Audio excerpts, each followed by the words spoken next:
ज्वलल्ललाटपट्टपावके किशोरचन्द्रशेखरे रतिप्रतिक्षणं मम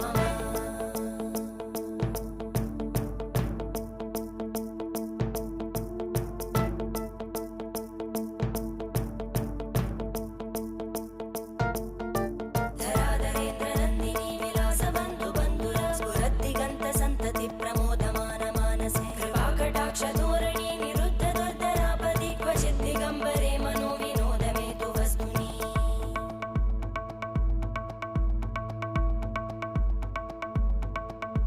जटाभुजङ्गपिङ्गळस्फुरत्फण